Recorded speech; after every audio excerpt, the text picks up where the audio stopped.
Dominicalement Vôtre. L'émission du bonheur. Je voudrais dire un mot concernant l'histoire du jour. Oui. Vous avez vu? Ça fait 3 mots. Tout se rattrape. D'abord, c'est une punition sur le bon Dieu. Oui. Parce que l'enfant, c'est Dieu qui donne. Vous en aviez eu 3. Vous n'avez pas su gérer. Dieu seul sait dans quelles conditions ces avortements clandestins-là ont été faits. Première grossesse, vram. Deuxième grossesse, vram. Troisième grossesse, voilà. Allah. Mon curé, c'est elle seule. L'homme et sa femme doivent énormément supplier l'Éternel. Car c'est la colère de Dieu qui les frappe. Il est écrit, tu n'avorteras pas. Mon curé, il doit vite supplier l'Éternel avant que d'autres malédictions ne tombent sur eux. Vraiment, moi je ne sais même pas quel conseil à leur prodiguer, mais ce qu'ils doivent retenir est qu'ils sont à la base de leur malheur. Il faut attirer l'attention des femmes sur les erreurs que les hommes les amènent souvent à causer. Parce que quand le curé parle de naïveté, je pense que oui, la femme elle a été naïve parce que jusqu'en classe de première, qu'elle accepte avorter pour une 3e fois, sachant bien les conséquences qu'elle encourt, elle pouvait mourir. Vous savez, on trouve quelqu'un et on pense que sans lui on ne peut rien devenir. On est tenté de faire tout ce qu'il nous demande. Mais ce que j'aimerais demander à son mari, comme c'est ensemble, ils se sont tués, il est obligé d'accepter la femme, même si les parents ne veulent plus de la femme. C'est ça. Ça me fera mal si le mari lui donne d'eau, puisque c'est ensemble qu'ils ont fait les choses. Bon, le mari, il peut tricher dehors, il peut faire un autre enfant dehors. Moi, j'aimerais demander aux deux de s'entendre, de s'asseoir et de boire, et l'homme va prendre une seconde femme. Je t'aime. RZK FM, la radio qui vous veut du bien. Wallahi. Bonjour, vous écoutez Dominicalement Vôtre avec Habib Jean. Viens danser la salsa tout l'été. Je t'emmène avec moi. Viens danser, enlacé contre moi tout l'été. Laisse le soleil guider tes pas. Viens danser, tout l'été. RZK FM, la Providence chez vous. La grande émission de tous les dimanches matin sur RZK FM reprend du chemin. C'est la deuxième partie de Dominicalement Vôtre, l'émission de tous les plaisirs, avec évidemment toute la famille. Bonjour donc à vous qui venez de nous rejoindre. Augmentez le volume du poste récepteur et goûtez au plaisir de suivre de la radio. Ce matin, l'équipe est composée de Germain Ochon. Encore une fois, bonjour Germain. Nous sommes de retour sur les ondes du bonheur. À nouveau, bonjour mon curé. Mesdames, messieurs, bonjour. Avec quelques problèmes de baisse de tension, mais on va gérer quand même. Bonjour également au petit-fils de Mathieu Kérékou, Jean-Paul Betty, bonjour. Oui, bonjour monsieur le curé, ravi de savoir que tous les auditeurs sont toujours à l'écoute. Et tout naturellement, le curé également vous dit merci quand même de toujours être là et de toujours nous soutenir également dans ce studio. L'invité de ce dimanche matin, c'est un monsieur qui n'est plus à présenter, mais que je me retrouve dans l'obligation de présenter. Oui, qu'est-ce que vous voulez? C'est un amoureux de la culture africaine, c'est un littéraire au père, donc les gars, contrôlons tout ce qui va sortir de notre bouche. C'est un fin connaisseur de la musique, surtout de la musique reggae. C'est d'ailleurs la raison pour laquelle on a voulu l'avoir en studio ce matin, histoire de parler de cette musique-là. Je vais parler donc de la musique reggae.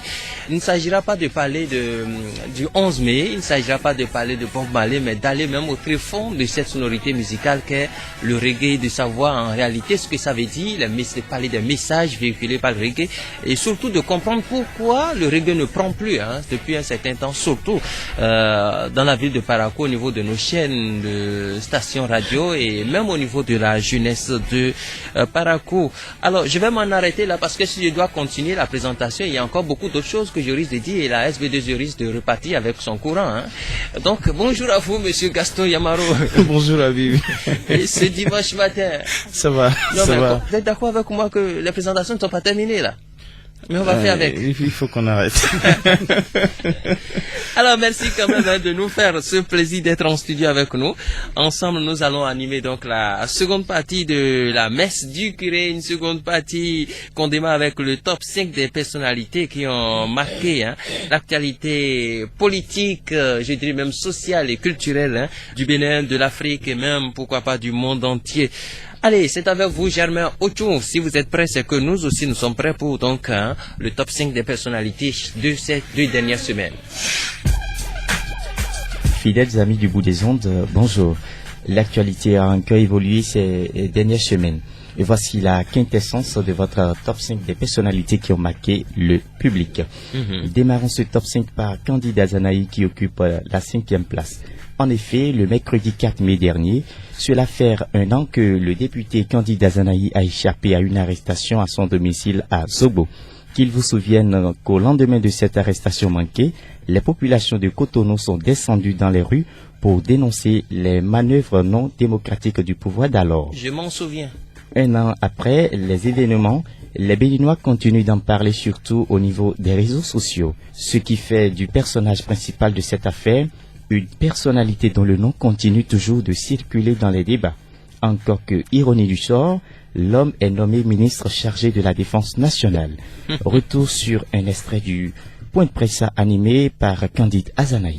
Ok, on va suivre donc ce point de presse animé par Candide Azanaï, un extrait. Il y a de cela 1 an. Qui juge pour qu'on envoie 25 hommes lourdement armés et des civils de la présidence armés lourdement? Est-ce qu'un officier de police judiciaire, donc un homme instruit, un procureur de la République, peut délivrer une convocation sur laquelle la profession d'un individu sera profession parlementaire? Aucune profession au monde n'est parlementaire. Moi, je n'ai pas la profession de parlementaire. Et 3e tricherie, il y a une manipulation pour pouvoir couvrir l'enlèvement, c'est qu'on met un prier de se présenter des réceptions. Ce qui m'a le plus fait mal, c'est la manipulation des hauts fonctionnaires de la République. Premièrement, c'est le secrétaire général du gouvernement, M. Alassane Tigri, qui a lu un communiqué mensonger, dangereux, qui a fabulé, qui a de la manipulation de l'opinion. Tigri Alassane a menti. Le directeur général de la gendarmerie a menti. Et ce qui est grave, ce sont les propos de Djanotin Agossou Valentin, qui a dit que j'aurais tenu des propos orduriers. J'aurai l'occasion de traiter son cas à part. Voilà donc un extrait quand même de tout ce que Candide Azanaï a dit au lendemain donc de son arrestation manquée. Ironie du sort, il se retrouve ministre de la Défense, chef des gendarmes, qui ont voulu l'arrêter il y a de cela 1 an. Comment est-ce que vous analysez ça? Comment vous appréciez ça, M. Gaston Yamaro? Non, simplement que la roue tourne. La roue tourne et quelle que soit la position que l'on occupe, il faut de l'humilité. Il faut savoir que chaque chose a un début, chaque chose a forcément une fin. Voilà. Et puis ça pouvait quand même mal tourner ce jour-là. Ouais, ça pouvait mal tourner, mais bon, comme on aime bien le dire, Dieu est toujours avec nous. Ça n'a pas mal tourné, on s'en tient à ça et on tire la leçon qu'il faut tirer. Mais le personnage, c'est bizarre, le personnage de Candide Azanaï suscite toujours, je ne sais pas si c'est admiration ou si c'est quand même, mais quand on entend le nom, tout le monde se met à sourire. Vous pensez quoi de ce personnage-là? Bon, mais c'est un personnage qui ne m'excite pas tout particulièrement, dans tous les cas, parce que tout ce qui est homme politique ne m'excite pas véritablement, parce qu'ils sont trop changeants et ils sont presque tous pareils. Ils ont pris le temps de nous démontrer qu'ils sont tous pareils. Ils changent au gré de leurs intérêts, pas au gré des nôtres. Donc je ne les porte pas dans l'estime. Okay. Tout ce qui est homme politique du haut en bas. Voilà qui est clair et qui est direct. Alors on continue, Germain. On retrouve à la 4e position l'ancien Premier ministre du Bénin, Lionel Zinsou. Il vient d'être désigné par le président de la République française pour conduire les travaux d'un comité préparatoire devant aboutir à la création d'une fondation pour les mémoires de l'esclavage, de la traite et des abolitions. Pour François Hollande, cette fondation est nécessaire pour la diffusion du combat des abolitionnistes. Et, connaissant les qualités de Lionel Zinsou, il reste convaincu que celui-ci fera de cette fondation une réalité. Je vous invite à suivre les propos de Lionel Zinsou interrogé par RFI à l'issue de la cérémonie.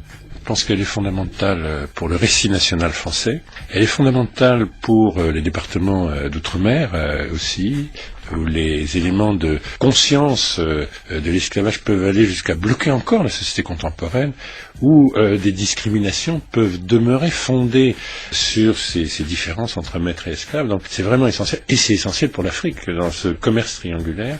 Je suis béninois, ma famille est de Ouidah. Ouidah était un port négrier important. C'est évidemment une des régions qui a été plus martyrisée par l'esclavage. Mais chacun en a une idée différente, chacun en a une conscience différente, plus ou moins contemporaine, qui bloque différemment les sociétés. Ça peut bloquer le dialogue social dans certains territoires. Chez nous, en Afrique, c'est pour nous une des causes principales du sous-développement, avec un ressentiment extrêmement fort. Nous sommes bloqués dans la misère parce qu'il y a eu cette saignée historique. Et c'était très important, la loi de Taubira, en reconnaissant cela comme crime contre l'humanité. C'était aussi important dans les Caraïbes, à La Réunion, en France hexagonale et dans toute l'Afrique. C'est une cause vraiment essentielle qui traverse nos sociétés, y compris celle d'Afrique. Message donc de l'ex-premier ministre du Bénin, Lionel Zinsou. Finalement, moi je ne sais plus trop d'où est-ce qu'il est. Il est de Savalo ou de Ouidah? Je suis surpris de l'entendre parler de Ouidah, alors qu'on pensait que c'était Savalo. Savalo? Mais peu importe, il est du Bénin. Il est du Bénin, il a la nationalité française. Je crois que c'est l'important pour moi. Et il fait partie de ces rares béninois au firmament du monde. Je ne parle pas seulement de la France. Peut-être qu'on devrait, d'un point de vue intellectuel, être fier de lui. Mais il y a quelque chose. Aussitôt les élections terminées, et il s'en va déjà, il est encore en France. Mais quand est-ce qu'il va finir par connaître les Béninois? Je n'ai jamais été de l'avis de ceux qui ont pensé qu'ils ne connaissaient pas le Bénin. Ce n'est pas vrai. C'est ça. Aujourd'hui, on n'a pas besoin de rester dans un pays pour soi-disant connaître. Ce qu'ils ne connaissent peut-être pas, c'est notre béninoiserie. C'est le côté négatif, c'est l'hypocrisie, c'est un peu la cupidité. Vous en êtes sûr? Oui, c'est peut-être ça qu'il ne connaît pas. Parce qu'il a quand même soutenu certaines choses que le peuple décriait, et vous pensez qu'il connaît le Béninois? Mais oui, la politique a ses raisons. Même ceux qui disent qu'ils connaissent le Bénin sont ceux qui ont instauré ce qu'il est venu retrouver. Et qui continue aujourd'hui. Même ceux qui se cachaient derrière quoi que ce soit et des arguments que je qualifie un peu de bidons, sont ceux qui ont installé ce système qu'ils ont décrié et qui ont collaboré avec ce système jusqu'à ces dernières heures. Donc du coup, je ne crois pas que Zinsou soit plus responsable de ce qui s'est passé que ceux qui ont décrié et qui sont aujourd'hui au pouvoir. Si on doit se dire la vérité. Oui, j'adore même votre façon de dire la vérité. Oui, Jean-Paul, vous voulez ajouter quelque chose? Non, je voudrais profiter de cela pour poser une question à notre invité, M. Gaston Yamaro, ici présent. Cette nomination de la France, n'est-ce pas une nomination pour essayer d'adoucir l'échec du monsieur? Non, pas son échec, ou plutôt l'opinion béninoise par rapport à tout ce qu'on pensait de lui? Non, je crois que normalement, ceux qui voudraient bien comprendre devraient avoir déjà compris que, en réalité, les rapports des pays africains francophones, notamment avec la France, ne dépendent pas de la couleur de la peau de celui qui dirige les pays africains. J'ai eu le temps de le dire, Ouattara n'a pas la peau blanche, Ouattara n'est pas un métis, et pourtant, si vous cherchez un pays où la France-Afrique est le plus enracinée, c'est bien la Côte d'Ivoire. Blaise Compaoré n'avait pas la peau blanche, il n'avait pas une nationalité française, et pourtant, c'était le bastion de la France-Afrique. Aujourd'hui, vous avez eu le temps de le constater, notre président, il s'est envolé en France après 2 semaines. On va faire comment? Donc, on va faire comment? Pour ne pas se demander comment on va faire, il faut transcender ces questions de il n'est pas resté au pays, là, la peau blanche, c'est la France qui l'envoie. Non, c'est de travailler notre conscience patriotique, notre conscience citoyenne. C'est déjà que les citoyens se disent concernés par la question du développement et que ce n'est pas le président qui va définir le plan de développement. Malheureusement, c'est l'erreur que nous commettons. Oui. On élit un président, on le fait Dieu et on lui confie toute notre destinée. Et nous, on croise les bras à le regarder. Alors que c'est nous qui souffrons, c'est nous qui savons là où ça nous fait mal. Oui, même le médecin, quand vous allez, avant de faire son diagnostic, il fait son diagnostic à partir de ce que vous lui dites comme souffrance, comme problème et autres. Donc c'est vous en fait qui faites votre diagnostic. La seule différence c'est que vous ne savez pas interpréter ce dont vous souffrez, le mal dont vous souffrez. Mais qu'est-ce qu'on fait? Nous on est là, le président arrive, on ne lui dit même pas de quoi on souffre, on ne veut même plus savoir, on dit bon vous êtes Dieu, faites de nous ce que vous voulez. Et on attend la fin de son mandat pour dire mais en fait il n'était pas Dieu. Il n'est pas Dieu. Et c'est ça, donc celui qui est arrivé aussi, voilà, on pouvait peut-être comprendre la polémique des aires de compétences et tout le reste. Mais ce qui peut fâcher, c'est dernièrement l'arrivée de Bourgi, qu'on connaît comme étant pas seulement le monsieur de la France-Afrique contemporaine, mais excusez-moi, un fanfaron intellectuel qui se mêle des problèmes qui ne le regardent pas et qui a été reçu chez nous. Je crois que tous ceux qui voudraient comprendre devraient avoir déjà compris que nos rapports avec la France... Il n'est pas venu au nom de la France. Hein. Oui, justement, c'est ce qu'il fait, il ne vient jamais. Les messieurs France-Afrique, même Foucault, n'allaient pas au nom de la France. Ils vont en visite privée, mais ils sont des émissaires. Mais n'oubliez pas, c'est lui qui a dit qu'il transportait les valises de billets de banque. Donc si ce monsieur est dans les couloirs de notre palais présidentiel, on devrait comprendre que ce n'est pas ça, quoi. C'est ça. Donc, vous attirez l'attention du peuple. Il y a des choses qui se trament. Oui, mais le peuple ne doit pas être aussi naïf. Parce que moi je n'ai pas beaucoup apprécié le débat autour. On a laissé l'essentiel pour parler d'eux. Il ne connaît pas le Bénin, c'est le candidat de la France, et ceci, de ça. Je dis, notre premier président est allé demander secours où? En France. Entre nous, oui. Vous-même. Oui. Le gars, on a fini les élections, oui. Il s'en est allé, il est déjà en France. Ça veut dire qu'en réalité, le poste c'était un cadeau en fait qu'on lui proposait, on lui offrait là. Oui, c'est possible que ce soit un cadeau, mais est-ce qu'il avait la capacité, au-delà de ce que il a la nationalité française, qu'il est resté longtemps en France et tout, est-ce qu'il avait la capacité de gérer ce qu'on lui offrait comme cadeau? Parce que c'est aussi ça. Quand même, un monsieur qui s'intéresse beaucoup à nos civilisations. Vous savez très bien que dans nos civilisations, on n'est pas chef qui veut, hein, mais quelqu'un qui est formé pour et qui a les potentialités, en tout cas qui a été rodé pendant un certain temps pour être chef. Oui. Lui, il n'est pas resté au Bénin et il sort du néant pour être chef. Voilà, c'est un peu paradoxal. C'est un peu paradoxal dans ce raisonnement-là. En même temps qu'on trouve qu'il n'est pas resté longtemps au pays, qu'il ne connaît pas les réalités du pays, en même temps de l'autre côté on le rend responsable de tout ce que le régime a fait, le régime devient à faire, alors parce qu'il est resté Premier ministre. Donc vous voyez, il y a contradiction dans ces arguments-là. Soit on pense qu'il ne mérite pas parce qu'il n'est pas resté au pays, et alors on ne le rend pas responsable de ce qui s'est passé, ou alors on le rend responsable de ce qui s'est passé et on estime qu'il est resté au pays et donc qu'il a travaillé pour contribuer à ternir l'image du pays, vous voulez, comme on l'a démontré. Donc ne soyons pas contradictoires, c'est la logique. C'est comme si vous suivez un film d'action, ok, oui. Et il y a un dernier personnage qui apparaît mais qui s'associe au chef bandit, comme on le dit, hein, vulgairement. Il est du côté peut-être des bandits. On ne dira pas qu'il n'a pas contribué à ce que les bandits ont fait. Non, c'est une façon de parler, hein. C'est une image, hein. D'une façon ou d'une autre, oui, lui il apparaît. Mais on oublie celui qui a financé le chef bandit. Lui devient le héros. On oublie celui qui a financé le chef bandit. On oublie celui qui l'a fait par deux fois. Et simplement parce que sur le partage du butin, ils ne se sont pas entendus. Il a changé de camp. Et lui on l'oublie. Lui on le fait héros.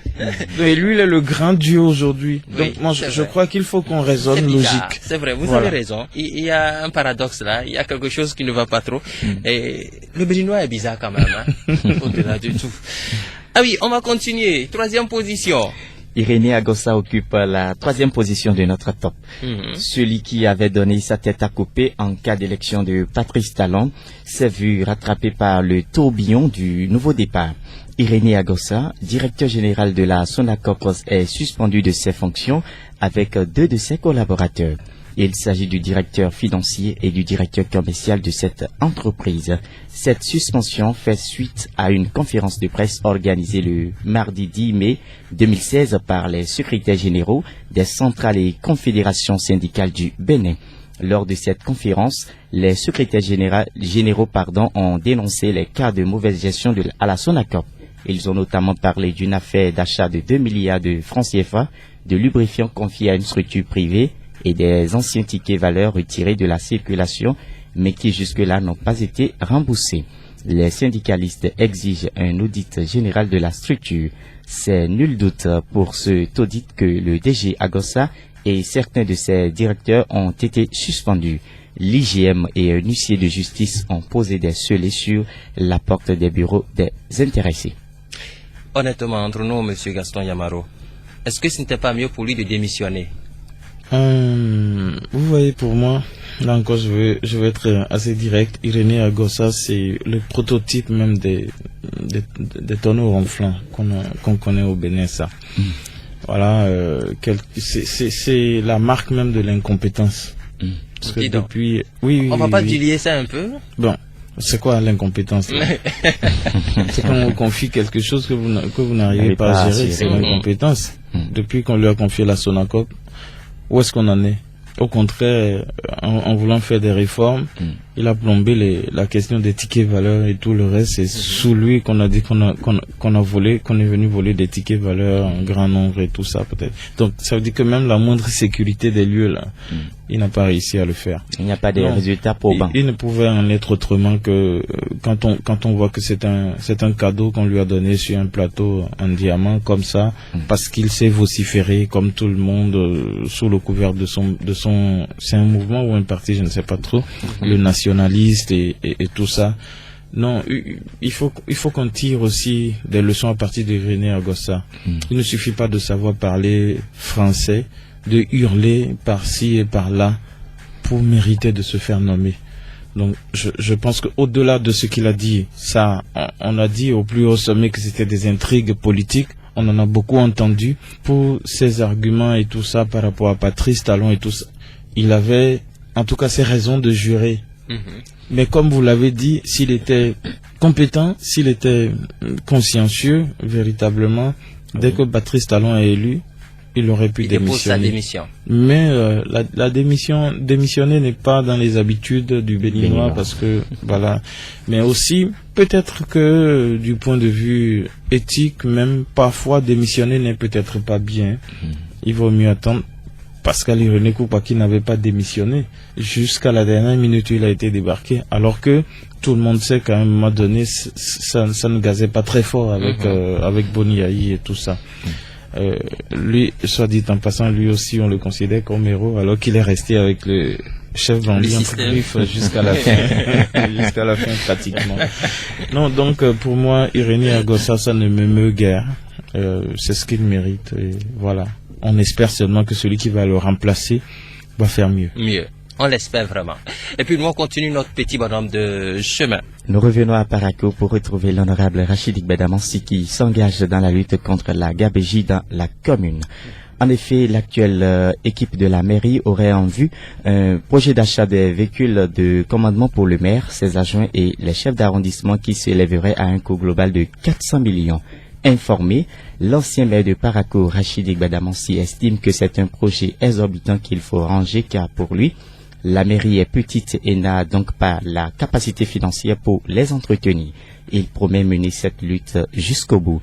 On écoute l'élu de la 8e circonscription électorale. Il occupe la 2e place de notre temps. On l'écoute très rapidement. Moi j'attends, le jour où on met ça en exécution, je viendrai à Parakou et je vais mobiliser la population. On va marcher contre la mairie. Si jamais ils payent les voitures du maire et les adjoints au montant de 400 millions que j'apprends, si jamais ils mettent ça en exécution, ils ont le choix avec moi. 400 millions, si l'information est vraie, c'est grave. Quand vous prenez même la marque du véhicule qui veut payer, mais c'est la folie.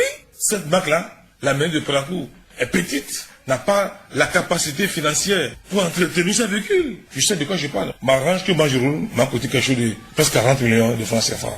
Mais quand j'entretiens ça, je sais ce que ça me coûte. Je suis d'accord. Le maire a besoin d'un véhicule, les agents ont besoin d'un véhicule pour jouer pleinement leur rôle, leur mission.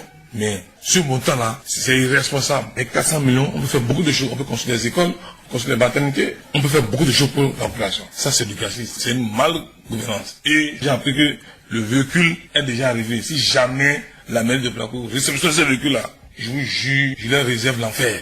Parce que 400 millions pour payer le véhicule, c'est une mauvaise gouvernance. Et c'est pour cette raison que je demande au maire, puisqu'il a dit qu'il est économiste, il a dit qu'il est gestionnaire, la charité bien ordonnée commence par soi-même. Pourquoi ne pas respecter ce qu'ils ont prévu et par des collectifs budgétaires? Collectif budgétaire, pour ça, c'est la malgouvernance, c'est la mauvaise gestion. Il ne peut s'en tenir à ce qui est prévu, 150 millions. Pour même 150 millions, même pour ça, c'est trop. Parce qu'ils ont parlé du maire, les adjoints et les CA. À défaut de ne pas revoir ça, il faut se tenir à ce qui est prévu. De 150 millions à 450 millions, vous voyez ce que ça fait? Moi, je pense qu'il faut faire la différence entre intellectuels et les titulaires de diplôme. On peut être titulaire de diplôme et ne pas être intellectuel. L'intellectuel, pour moi, c'est la capacité de mettre en exergue, en mouvement, ses réflexes et le mettre au service du peuple. Pour moi, c'est ça qu'on appelle un intellectuel.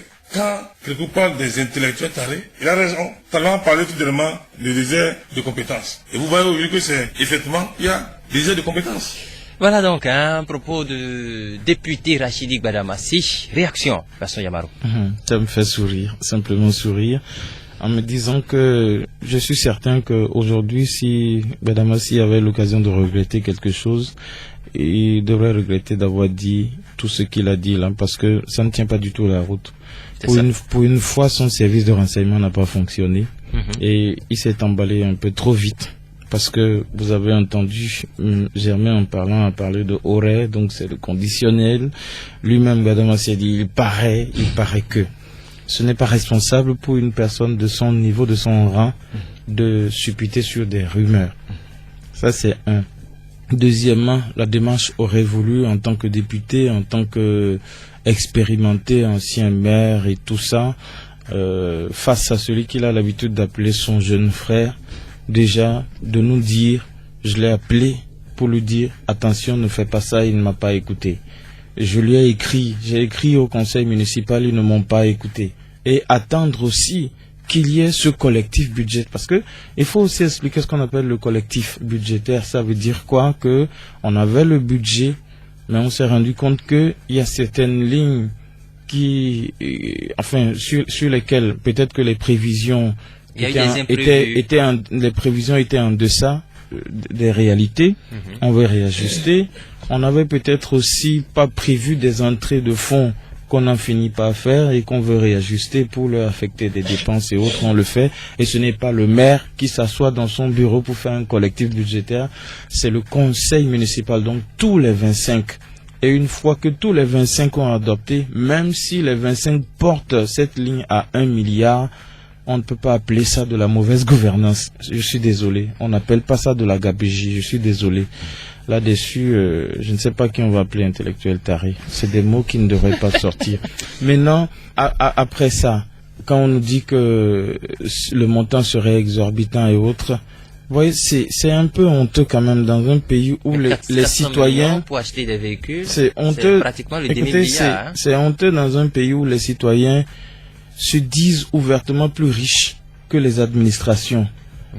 C'est-à-dire, Rachidi Gbadamassi, en tant que particulier, il a ce type de véhicule, il sait combien ça lui coûte, mais il sait que la mairie, qui est une administration, ne peut pas le faire. Il connaît la mairie. Et ça me rappelle... Avoir été maire de oui, Parakou, il connaît, il sait ce que la mairie fait comme tout bon citoyen devrait pouvoir s'offusquer de cela. Comment il s'arrange, lui, en tant que particulier, pour être plus riche que... Et c'est cela, ça me rappelle encore l'intervention de l'ancien ministre de l'énergie, Barthélémy Kassa, qui, sur une émission de télévision, à qui on a demandé pourquoi le gouvernement ne promet pas l'énergie solaire, et qui a dit que lui, il exploite ça dans sa famille, c'est que le Béninois ne peut pas. Mais lui, il le peut, lui. Un pays où des responsables se disent plus riches que l'administration, que l'État pratiquement. Et ça devrait pouvoir nous révolter. Maintenant, non, mais même dans les pays où le libéralisme est vraiment pratiqué, où la démocratie est vraiment pratiquée, il y en a qui sont vraiment riches. Mais qui ne peuvent pas venir le proclamer comme ça devant les tribunes médiatiques, comme on le dit, sans gêne. C'est ça. Sans que une partie de la population ne se révolte. Parce que, où est-ce qu'il a eu l'argent, lui? C'est ça la question qu'il faut se poser. Maintenant, lorsque l'on dit qu'on passe de 150 millions à 450 millions et tout ça, ce qui n'est pas vrai déjà, parce que ce n'est pas ça. Les 450 000, c'est sur plusieurs années. Millions, pardon, c'était sur plusieurs années. Oui. Et à l'heure d'aujourd'hui, il n'y a que des études. Il n'y a pas une décision qui puisse être brandie comme ça pour dire voilà la décision qui a été prise d'acheter ces véhicules et tout ça là. Mais Il faut aussi voir, avant l'arrivée de ce maire, le budget communal était à combien et on l'exécutait à quel taux. Aujourd'hui, le budget communal est porté à combien et à cette date, il est exécuté à quel taux. Donc il faut saluer aussi d'abord la mobilisation, la capacité de mobilisation des fonds par le conseil communal et toute l'administration municipale. C'est-à-dire, à des moments donnés, il est bon de se taire, de ne pas parler à tout moment parce que ça peut se retourner contre soi. Alors, et avant de passer au top 1 quand même, une dernière question. Que pensez-vous alors de ceux qui disent que le monsieur se prépare il fomente un coup contre le maire? On parle même de destitution. Je ne voudrais pas beaucoup entrer dans cette polémique-là, mais ce qui est sûr, s'il y a des rumeurs et qu'il agit tel qu'il agit là, sur des rumeurs qu'il amplifie et qu'il regrette à la fin, parce que on l'a écouté sur une dernière intervention sur Radio Fraternité, pratiquement se désoler de la tournure que son intervention a prise et tout ça. Donc, il y a pas fumée sans feu. On a vu dans les réseaux sociaux, on a écrit, voilà, le maire pleurniche, que le maire l'a appelé, je sais pas, plus de 18 fois. Donc, je ne sais pas quel journaliste d'investigation peut investiguer à ce point sans avoir vu le portable de l'honorable. Donc, sans que cette source-là soit de lui-même. Donc, quelqu'un qui vous a appelé 18 fois, peut-être pour vous rencontrer et que vous avez refusé de décrocher et que vous avez publié sur les réseaux sociaux, c'est que il sait qu'il a besoin de vous. Donc s'il fait mal, c'est à vous normalement d'aller vers lui. C'est l'occasion de l'appeler pour lui dire, écoutez, voilà ce qui se passe, voilà. Voilà. Allez, nous on ne va pas trop durer dans le débat parce que on a encore autre chat à fouetter. Il y a beaucoup de chats qui prennent les souris, qui sont dans la paroisse. Alors, top 1. En première position se trouve ce fils de la Jamaïque célébré chaque année par le monde entier. Je veux parler de Robert Nesta Marley, ou si vous voulez, Bob Marley. Ce 11 mai, la terre tout entière Je ne sais même pas si j'ai bien prononcé. J'ai bien prononcé? La question s'adresse. Voilà. Ok, d'accord. Ce 11 mai, toute la terre entière a une fois encore sacrifié à la tradition en célébrant cet homme que d'aucuns qualifient même de prophète.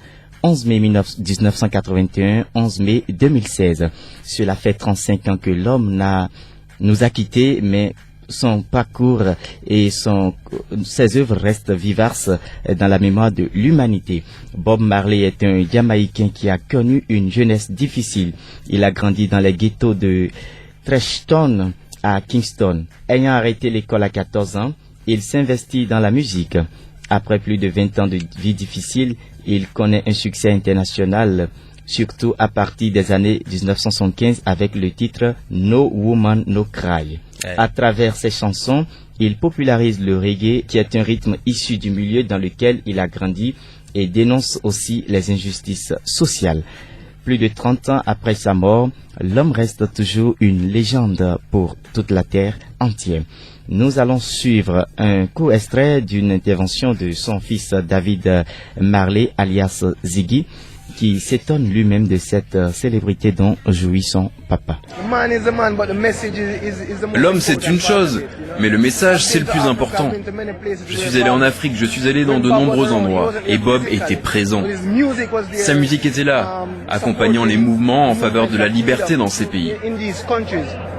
Donc ce qui reste, c'est moins l'homme ou ce qu'il représente que le message. Et le message, il est toujours là.